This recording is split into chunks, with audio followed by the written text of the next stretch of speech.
All right, welcome back to another episode of the More Than Outdoors podcast, the podcast where we talk about the people, places, and passions that drive Maine's outdoor recreation economy. As always, I'm one of your hosts, Austin French. And I'm Sam Andrews. And we are in a nice, cozy little spot for this episode of the podcast. And we have another great guest talking about some really cool stuff that's happening down in the Portland area and all over the place across Maine. So we have Zack Anchors joining the podcast with us from Portland Paddle. And Sam, where are we for this episode? Without like giving your address. Yeah. No putting on blast. Well, we're really close to Payson Park. Yeah. And we're in a beautiful backyard, and it's going to sound like a bird sanctuary during this entire episode, which I'm totally okay with. Dude, it's part of filming podcast episodes outside. Yes, it is. And I think, it's funny. I've been listening to more podcasts that are like hyper produced recently. And there's something. And you miss the bird sounds? I do. It's like it feels too polished. Like that's not what I listen to podcasts for. Like I want mistakes. I want like all kinds of crazy stuff. So that's why this is a perfect fit for us naturally. But Zack, thank you so much for being able to come on the podcast and all that kind of stuff and welcoming us into your humble abode. So how we like to kind of start every one of these episodes is just for anybody in our audience who maybe doesn't know you yet, just kind of quick intro of like who you are, what you do, and who you do it for, and then talk about just what was your path kind of getting into the outdoor industry, because that can look really windy for a lot of different people. So we're always curious. Yeah. So, I'm Zack Anchors, and I am the owner of Portland Paddle, the sea kayaking company that's based here in Portland. And so we do all kinds of sea kayaking experiences. We do lots of guided trips, multi-day expeditions on the main islands, lots of instruction, different kinds of lessons, and rentals too of gear, and sea kayaking as well as paddleboarding. So we're based right here on the Casco Bay on the Portland waterfront, and then we also do trips like all over the coast of Maine. Cool. That's awesome. And so how did it kind of all start? Because because I think you've been in business for close to 20 years now, I think? Not quite, but it's I think we're going on 14 now. 14? Yeah, it was 2013 when we started. Awesome. Yeah. So talk us through a little bit, how did you end up in this space? Like what then all of a sudden you ended up starting this company and all that stuff. So curious, what was that backstory? Yeah. So I grew up in Old Town, Maine, and right across the street from the Penobscot River. And so I was just always canoeing and kayaking. And my dad and I discovered kayaking when I was 11.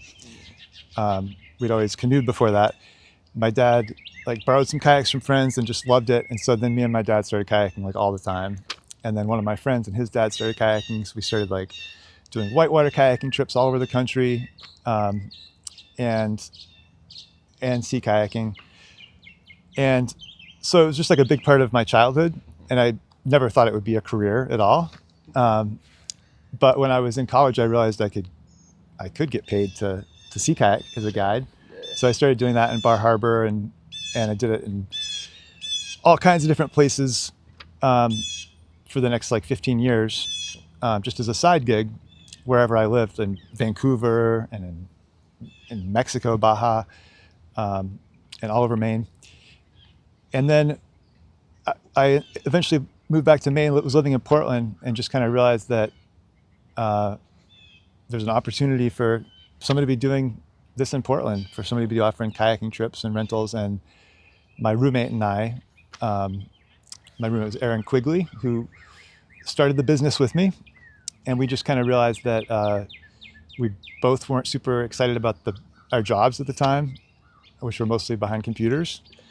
And so we thought we'd start a business that could get people engaged with the outdoors, use some of the experience we had as an outdoor recreation, and really just connect people to the potential for sea kayaking here in Portland. Cool. Yeah. Cool. That's awesome. And it really started with a trailer and a van, right? I love Aaron's explained the story. You have too.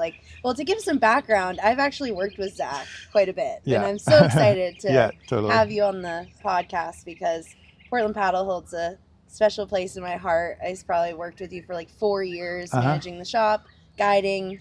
And so I was just excited to like tell the story because I feel like the business is so special. It's really evolved over the past 14 years. And the people that work for Portland Paddle are like the best people I know. And I feel like that's something I'm excited to talk about, is like how you've cultivated this amazing community of people through paddling, sea kayaking. But the start of it is like you're down at East End Beach in Portland on the Eastern Promenade, and you have a van and a trailer, and like that's the beginning, right? Oh yeah. Yeah, we were super scrappy from the start, and I mean we still kind of are, but we're a bigger scrappy now. But we really literally it was just like me and Aaron with just like a small number of kayaks, just parking a van and trailer down by the water and getting permission from the city to do that. And then we, hired a few employees our first summer, but we didn't really expect it to be, we thought it would just be kind of a side job that we do like here and there. We took very little risk, like starting the business. We like didn't take out, spend a lot of money or take out much debt. But, we really just wanted to like work with other people that we really liked and do work that we enjoyed. And yeah, from the beginning, it was kind of really about like building community, both like, getting tourists out, but also like getting local people out paddling, and then just giving jobs to local people who are like really skilled outdoors people, and like strengthening the kayaking community. Yeah. And that's kind of like what it's been about all along. Totally. And it's really grown where, like, it was funny when I was writing some notes about like what I was excited about talking about for this episode for Austin, giving him some background. I was like, how did you evolve from that stage to then having the one shipping container to now 2 shipping containers that are customized to now like a brick and mortar storefront? Like, that's such an evolution. And it seems like it's just like kind of you've grown naturally, and I know you've had some aspirations to maybe even grow beyond sea kayaking that I love to hear about too. But like, how has it kind of evolved that way? And how do you operate out of a shipping container? I have to be honest. When Sam told me about this, I was like, whoa, hang on, time out. Like, shipping container, like we're talking about the same thing here. And she's like, oh no, trust me, like wait till you hear Zach talk about it. Well, and I can answer that question too, because I worked out of it. So right. Yeah, you know how it works. I mean, and the challenges that come with that. But I mean, one of the good things about it is that it forces us to keep things really like streamlined and simple. And I mean, also just the fact that we are able to operate like on the waterfront of like the biggest city in the state, real estate that's like very, if you were to like pay normal rent for like a waterfront property, it would obviously be just like way out of our budget. So the fact that we're able to just like have a seasonal arrangement with the city where we just put these shipping containers in, and it allows it to be much more affordable, and just to have access to that spot that's like really so great. And it's like it's really been amazing to see how much you can do with like a little space. And I really love businesses that like do so much with a small space. Like I love like Rosemont Market, in Portland, where it's like they have like everything in a full grocery store just like in this little tiny place, And so I think it's amazing how much we do some days, like when we've got like so many tours going out and lessons and just tons of stuff happening, and everything's in this little container. The scale is wild. Like we'll have 150 people down at some points, and it's just like you would never know, because some of them are on the water, some of them are on one beach, on another beach, some are at the containers like getting fitted and getting gear on, and it's crazy. And it's this open concept where there's just like open doors, so you can kind of flow in and out for staff, and then you utilize like folding tables and I don't know, we were using like a rod, but we, instead of using two sides to the rod to hang all the life jackets, we used a tree for one of the sides. Right. So it's like you just get so creative with using the space. Well, and I think the cool, like, as Sam was like kind of bringing me up to speed on like obviously her experience working with you guys and stuff, the piece that really struck me was just like when we think entrepreneurship, there's always that like ingenuity of like, how creative can I be with as little resources as I potentially have when I start this thing? Yeah. And it was such a really strong sort of connection point of like, oftentimes when we talk about small business startup and all those kinds of things, like it's so enticing to just be like, okay, I'm going to go like 1,000,000 miles an hour and I'm going to try to do everything that I can and I'm going to acquire this and acquire that and grow. But like, having that realistic conversation with yourself as a business owner of like, this is what we can do and this is how we've been able to figure out how to get creative. And like, to your point, the idea of like being able to be on the waterfront in that context, most people are just like, oh well, that's impossible, so I'll take that box off the table, and so maybe it doesn't allow me to have that business in that same way. So it's like those kinds of creative things. I'm always so fascinated by like how small business owner mindset works in all those different contexts.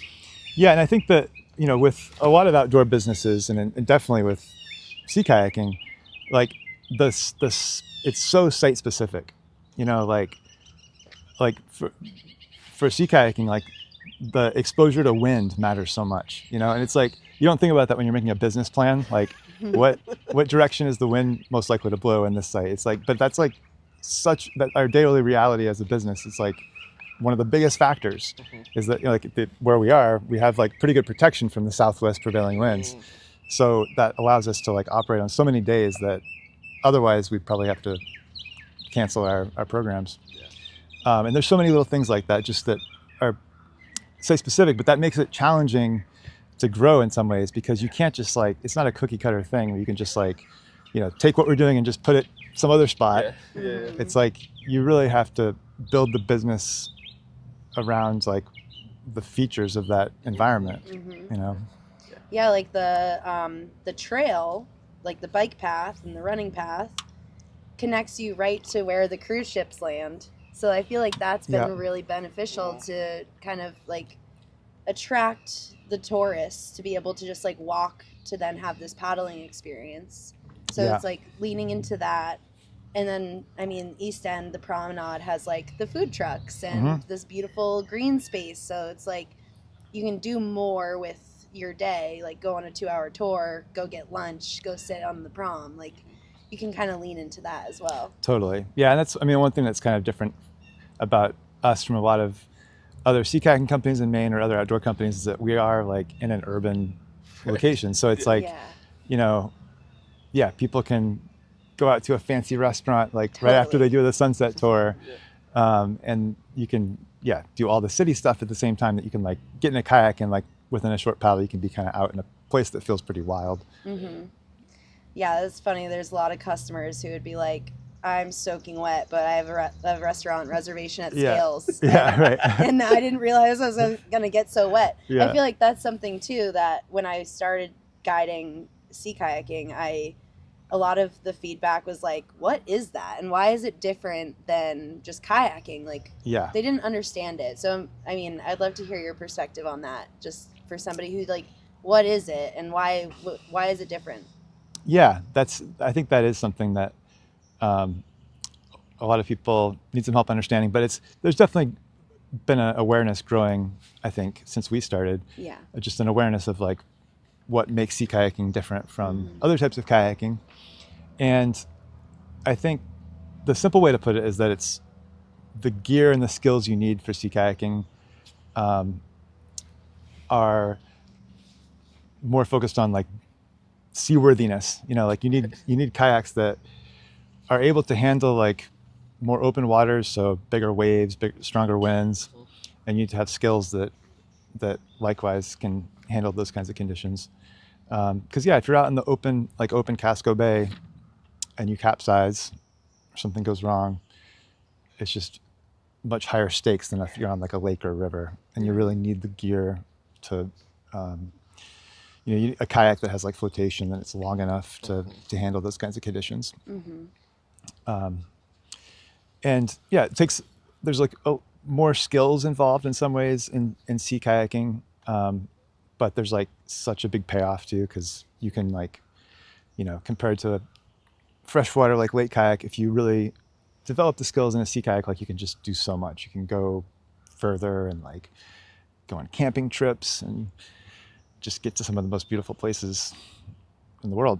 Yeah, no, truly. totally. I mean, that's my favorite part about it. Yeah, like Sam and I have talked about this some of like, potentially like doing some episodes of the podcast like out on some of the islands, like off the coast and stuff like that, which like fortunately leans into our brand a lot of like how many podcasts are going out to some random island to do an episode. But I think that's something that's really key, right? Is like, in a more traditional scenario, like how many different times are you going to have an activity like sea kayaking that's going to allow you to get to these places? Because like I think a lot of people from a just raw like Maine tourism perspective, yeah, you think about the coast, right?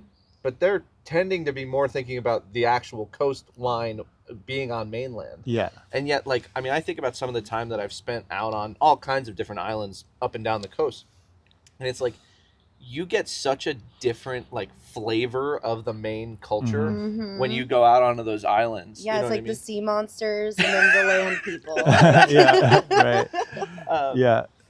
So I think that's like, yeah, and I would be curious too, like just knowing where you operate as a business in Portland, right? And there is a larger, sort of portion of that tourism component involved.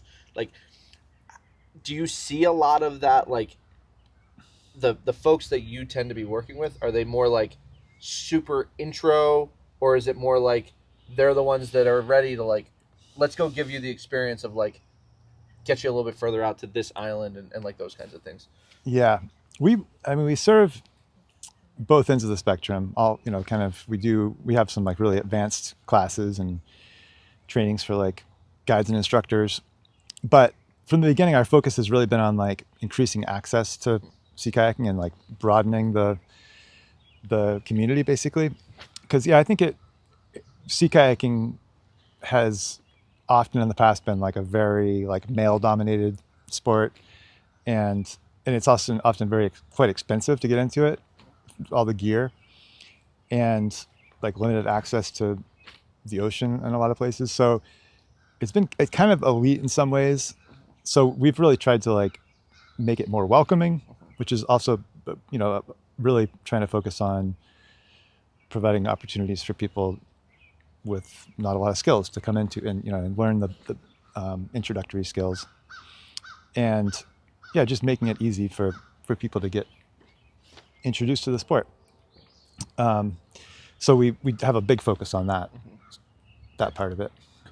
Cool. Yeah, I would say there's like the 2-hour tour, which is like the classic. I think or even the 3-hour tour to like Fort Gorges, which is like the most popular. I would say the Sunset tour and the Fort Gorges tour, and that's a really cool way to like get exposed to it. But it's a guided experience, so you're like getting some instruction, but it's mostly like go have fun and like paddle with the group, go explore Fort Gorges and come back. But then you have like the lessons, which are really cool, and really I mean, you've kept what I love about Portland Paddle's model is you've kept the prices so affordable. So I think that's another aspect of accessibility, because trainings like this are not affordable. Like and that's like what sets them apart from being able to do this. And there are different levels to your trainings, which are great too. So you can kind of like see where you fit to, like, do I already have some of these skills? Like, I feel very comfortable with my forward and, reverse stroke, but like, do I want to learn how to do capsize recovery? And so like, you can kind of choose what skills you want to learn.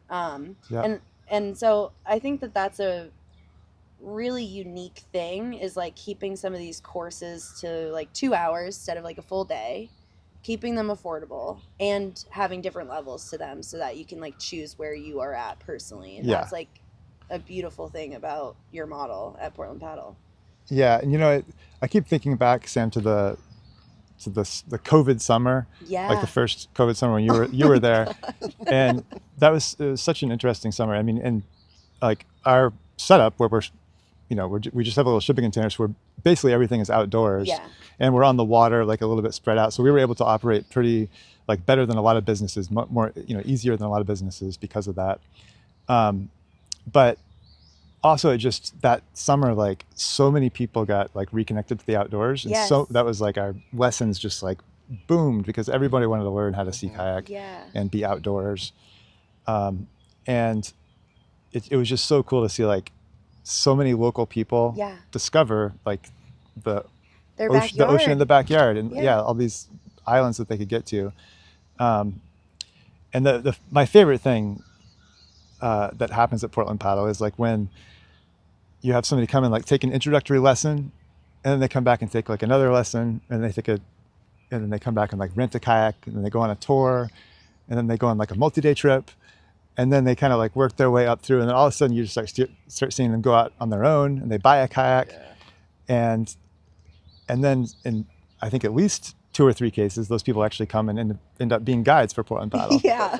But we have a lot of people who like go through that, kind of climb the ladder of like skills and just becoming more active in the sea kayaking community. Well, and what a rewarding feeling of like not only being able to like watch that transformation, but like be able to see how Portland Paddle's involvement in each of those steps, like, because to your point, every one of those experiences is a potential like sort of fail point. Yeah. Where, like, if all of a sudden, if something doesn't quite go how it was supposed to or whatever, maybe that person decides not to come back. Like, I mean, there's so many reasons why somebody that's wouldn't true. choose Yeah. kayaking. Yeah, exactly. totally. Like Sam and I have talked about this a lot because my whole outdoor rec sort of industry experience is in the ski industry, right? And like, I mean, I think the data still shows like 83% of people that try skiing or snowboarding never do it again. Really? Yeah. Yeah. And so that sort of process of like being able to have the portfolio of products in place so you can walk them along that journey, but just that like that great feeling that you get to see when like, obviously the pinnacle of that mountain is like they come back and work for you, obviously. Yeah, right. But being able to just like watch all of that progress along the way. I mean, I think that's like why I'm pretty sure it's why we all do what we do in the outdoors, you know what I mean? So yeah, for sure. That's awesome. Yeah. That's awesome. Well, in the community, like I talked about it a little bit already, but like you just foster such good people that come in. And what I've really valued about my experience at Portland Paddle, I came in and I was just like excited and passionate about sea kayaking. And Zach like saw something in me that he was like, all right, I think she could manage this shot. And I'm like, I had like no management experience whatsoever. And like, that was such a turning point in my career. Like, I felt like Zach gave me the ability to like step into a leadership role that I didn't know I was like capable of. And I think you do that really well for a lot of your staff, and I don't know if you even know you're doing it, but it's like you just give them the opportunity to like shine where they shine best, and like that's so cool. And I think other people see that, and other people that are working there, and it's just like we have these like family parties, and we have these trainings that feel like a reunion. And like there was a time where now I'm living up in central Maine and I'm not in Portland as much, but like I would just be like, well, I can only work like 2 weekends, can I still be like a guide for Portland Paddle? Now I realized this year I'm like, I'm not even on the email list. I was gonna tell you, I'm like, add me to the email list because I want to be a part of it. But it's one of those things where you're like, you kind of hold on to like this family that stays connected, and they all have the outdoors in common, and I think that the customers that come to Portland Paddle see that and feel that, and that's why they're like, oh, that instructor was amazing, I'm coming back and I'm gonna do another one. And then they want to become a part of this community that you've built, the clique. The Portland Paddle clique. Well, it's such a big part of it too, is that we've had like these amazing guides who have been a part of the business from the start. You know, we were just like really lucky to have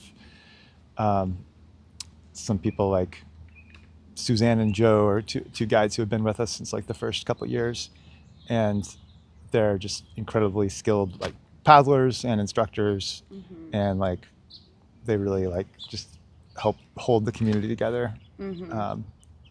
And with a seasonal business, it's hard to have people coming back like every year. But that's, you know, one thing about a little bit easier about being in a place like Portland is there's a lot of people around. People stick around a little bit more than like the small towns, you know, off on a peninsula down east or something. Yeah, totally. Yeah, every sea kayaking company I've talked to that's like above Portland, there's a few of them. They're always like, you're a guide? Do you want to work part-time? Do you know anybody else who does? And I'm like, I actually know a lot of sea kayak guides, but we'd be poaching for Portland. I'm like, you have to talk to Zach about it. But yeah, I mean, you do kind of have this, it's a great location to have a lot of guides to be able to work for you, to be able to actually do all of the tours, which is a unique thing about Portland versus further up the coast, because it's just like harder to find housing, and like, you know, that's another part of the seasonality is like every year you're training new staff, and luckily some of them stick around for a little bit and then, you know, they can pass on the knowledge, but that's something you probably have perfected at this point, is the staff training. I know I was working with you on that. It's a challenge to kind of start from scratch every year in some ways, you know, but I can't imagine running this business like all year round too. Like if we just had like, you know, endless summer and we could run it year round, like I don't think I'd really want to, because it's like 3 or 4 months is kind of enough. It's intensive. You know? Well, that's what I said. I was like, this is Zach's full-time thing all summer, and it's like a full-on business. Like you are busy. Yeah. You're really busy. And I mean, I'm far away from it now, but I feel like you're still involved, and still going down to East End Beach, checking on everyone, making sure they're doing everything around the shop. And I wish people could understand how heavy tandems are. Like, I feel like if that's one thing people get away from this podcast episode, it's like those tandems are so friggin' heavy. Yeah, and we move a lot of them. Yes. Yeah, that's something, like, if you are ever going past East End Beach, you see all the kayaks from Portland Paddle, and all of those are hand carried down to the beach and then carried back every day. Yeah. So the shore staff need a raise. And you get these like really strong forearm muscles throughout the summer from that lifting. Yeah. I know, and that's I feel like the people I know that did that for a season, they're like, I was the strongest I've ever been. Well, and like how much, so with the new brick and mortar like location, how does that play into the seasonality piece? Like, does that allow any kind of extension in terms of like product rental and like stuff like that? Like, how does that kind of play into the business? Yeah, so we have this site like out on Warren Ave that's partly an office space and storage, but there's also we can use it as a classroom space, because we really didn't have any space before where we could meet indoors with people basically, and whether it's just to like plan a trip or to offer a class. So now we're able to have a space for that, which is really nice, and it's just a space for our staff to work during the winter and like repair boats and things like that. Because for a while there, it was like pretty much everything was happening out of my house that wasn't at the East End Beach, and it was just too much. You know, there's like too much going on here, and it's nice to have that kind of work-life separation. but also just we can do a lot more with like we're doing more multi-day trips further up the coast, like out of Stonington and down east. And, you know, we need to have a place to meet customers and get them fitted out with gear and have all the camping gear and stuff. So that new space is great for that. Gotcha. Cool. Yeah. That's awesome. Yeah. Yeah, it's a new upgrade. I made a joke when we walked up here. I was like, "Wow, there aren't any boats in the backyard. Like Yeah. normally there's, but this there this still yard. are." They're hiding. Yeah, there are. Hiding just off camera. Yeah, yeah. This yard used to be packed with boats, but yeah, I've learned that the home insurance companies don't like it when you. Oh, good. There's to like a know. certain limit to the number of kayaks you can put in your yard before your insurance company starts to have a problem. That's hysterical. Yeah, I've been thinking too about just like your evolution of your business, but also just like the change and shift in the outdoor recreation economy and kind of like in customers. And like I feel like you've had like firsthand experience of kind of getting to see that evolution. And I'm wondering if you could like talk about that a little bit. Yeah, the evolution of the kinds of customers we Yeah, had. and like what they're interested in, like for outdoor experiences. Yeah. Yeah, I think there's definitely been a greater awareness of the opportunities in the Maine Islands. Mm-hmm. Just like more interest in the Maine Island Trail, which is like just one of the greatest resources we have here in Maine, especially for sea kayaking. Yeah. Just like so many islands off the coast of Maine that you can camp on and that you can explore. Yeah, and I think people have just gotten more aware of that and the potential to access those islands, which has brought them to sea kayaking. But also I think it's just the community's gotten more diverse. Like there's like a lot more women sea kayaking now, and just people, like a lot more people who are whitewater kayakers trying out sea kayaking, and people doing sea kayaking who are people who are sea kayakers doing whitewater kayaking. And just overall, the outdoors community in Maine has like gotten stronger. I think with some of the organizations that have come about, like Maine Outdoor Brands, and there's kind of more collaboration. I know when I was working with you, there were lots of collaborations with like the city of Portland being one, because they're kind of your best friends if you're going to keep your business down there. Yeah. But there are others, like we were doing paddling trips on the Penobscot, or not the Penobscot, sorry, the Presumpscot. Yeah. And we worked with Friends of Fort Gorges, and lots of like summer camps came. Like, I'm just curious if there's any like new collaborations that you've had recently with organizations or that, have been meaningful to you. Yeah, there's all kinds. Yeah, we work with a lot of different groups. A lot of like, we especially focus on like working with nonprofits or other groups that are going to get people out paddling who otherwise probably wouldn't be able to. Might not have a way to get out to the sea kayaking and out to the islands. So we work with like the Maine Island Trail Association they have a program that's designed to support getting folks out to the islands who otherwise might not have the resources to. So we do trips in collaboration with them. And we have also worked with like a lot of groups that do conservation and environmental work. To like, for instance, Gulf of Maine Research Institute, we do like a trip where we go paddling with some coastal scientists who like talk about the impact of sea level rise on the coast.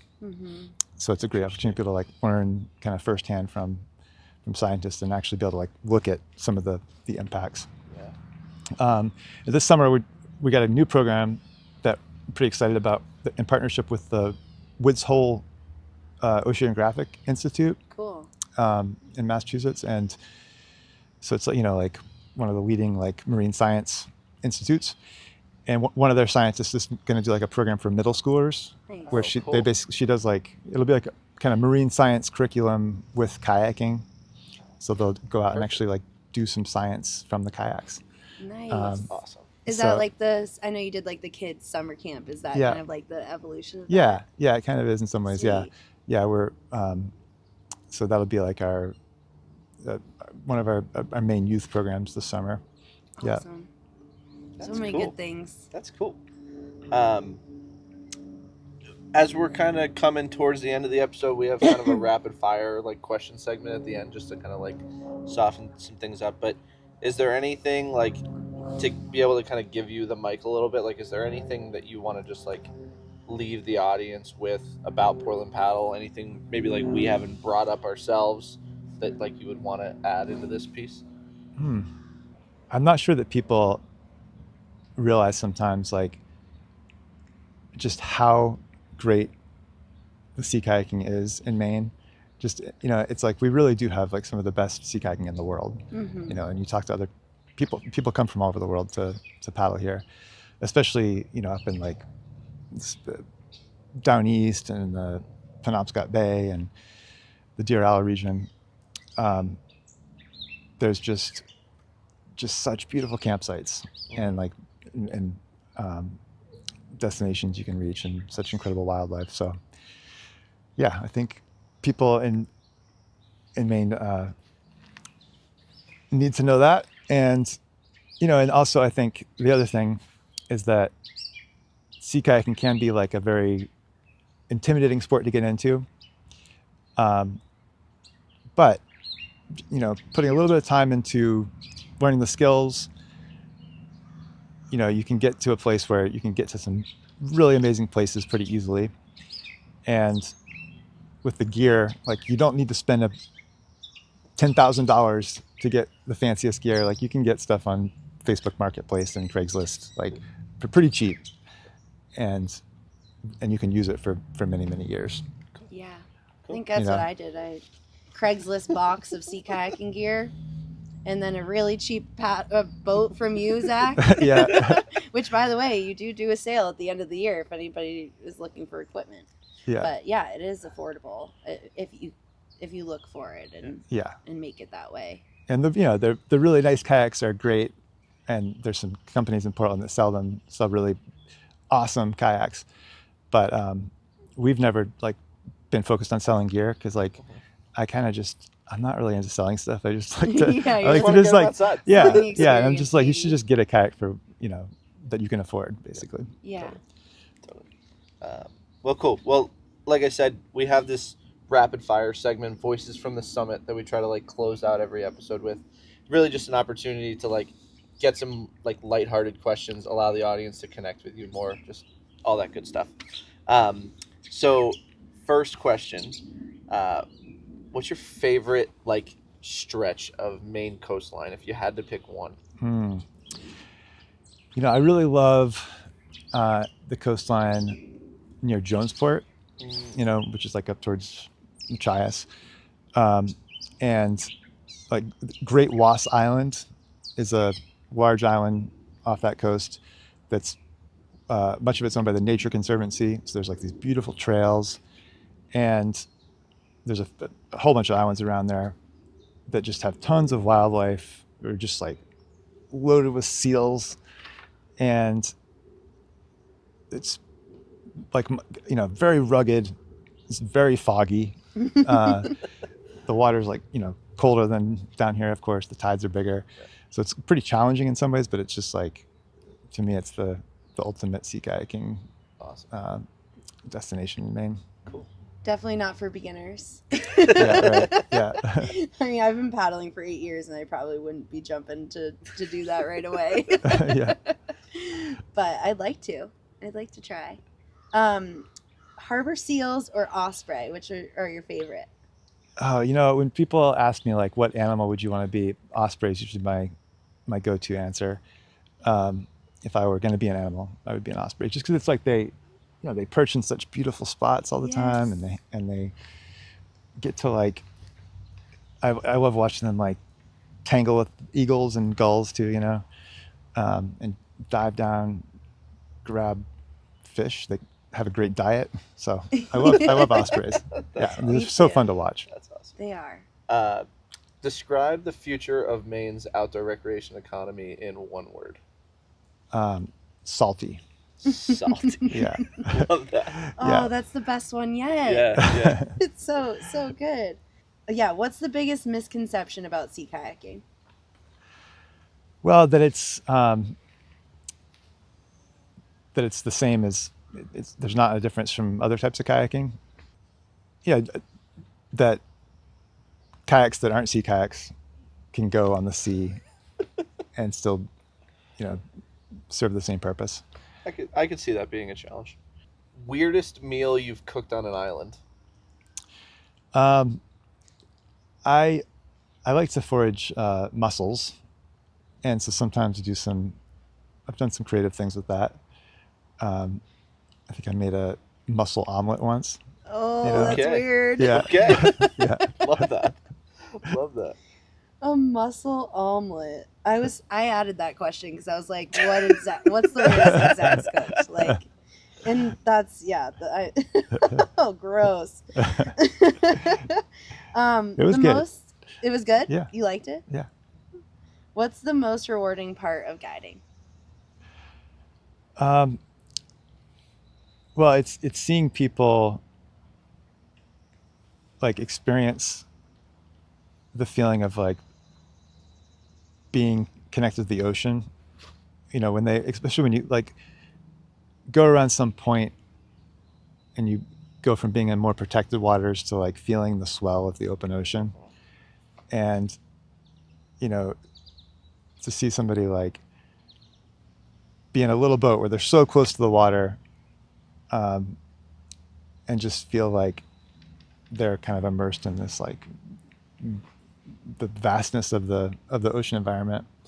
A lot of times you can just kind of see people like really be affected by that pretty immediately. And then when that leads people to like come back and get more into kayaking, that's really the best. Like I was talking about before, just like when you see people kind of get plugged into kayaking and just get hooked. Mm-hmm. Yeah, totally. It's awesome. Toughest part about running a seasonal business? Yeah, it's probably like trying to get the same staff to come back every year, to kind of like basically sustain the community, and the broader community and the staff. Because we have a few people that work year round now, but most people it's just for a few months of the year, and they have to get other jobs, and then sometimes they can't come back because they're in those jobs. Favorite hidden spot in Casco Bay? Ooh, I don't know if I want to tell you, but Well, you get to pick. yeah. There's like the real hidden spot, and then the hidden spot I can share. But I think that Whaleboat Island is underappreciated. It's a really beautiful island, over by Harpswell. It's got 2 great campsites on it, and it's from some launch spots it's pretty easy to reach. And then kind of over on that side of Casco Bay, also the basin is like a cove that's like very protected, and it's got a nature conservancy area along it that's beautiful. So I would say you've spent a long time running a business that really just focus on like helping people slow down, connect with Maine, connect with the outdoors, connect with the ocean, like you mentioned, from a totally different point of view, right? Mm-hmm. Like being able to be out in the sea, looking back at land, like that's a really unique experience. And I would just be curious, like in a world that feels increasingly busier and there's more distractions everywhere, like why do you think experiences like paddling matter so much when we have all those other things going on around us? Yeah, I think that it's like experiences where you're just like plugged into your environment and deeply immersed in your environment, are more important than ever, because I think people are reminded when they're sea kayaking just like how satisfied and like stimulated you can be just without any kind of external stimulation other than the environment. And yeah, I mean, the one of the things I like about paddling and sea kayaking specifically is like there's not really a lot of opportunity to like use technology or like be plugged into a lot of the distractions that we have in our daily lives, because you're just like out there and you're really having to like pay attention to what's going on, to the wind and the tides and the currents. And it just is really empowering to like feel it's just so engaged with the actual environment that you're in. Awesome. Well, I could not have thought of a better way to close out this episode than that. So, we will make sure all of the social media handles and the website and all that kind of stuff gets included in the episode description. And I really wanted to say like thank you for coming on the podcast. Like it was such a cool conversation to be able to have with you and get to bring a really unique perspective, because to your point, like I don't think a ton of people when they think outdoor rec think Portland, and yet there are so many different ways that you can engage with so many different activities in this space. And so like just really appreciate you having us on and inviting us into the yard. And it was a really fun conversation. Yeah. Totally. Well, so as we kind of come to a close here, I want to just remind everybody, please make sure, if you're not already, make sure you go and follow Portland Paddle in all of the places that they exist. Click down in the episode description. But also, if you haven't already, make sure like you're following and subscribing with the More Than Outdoors podcast. Maybe you just stumbled upon this because of a really great Instagram reel that Sam put together. And like you're still trying to figure out if this is for you. Well, like what I would say is follows and subscriptions are free. They don't cost anything. And they have a huge impact in terms of like how Sam and I can continue to get the word out about all of the amazing things that are happening across Maine's outdoor recreation economy. So so appreciate all the folks that have already done so, and look forward to seeing that number continue to climb. But until next time, we'll see you outside. See you outside.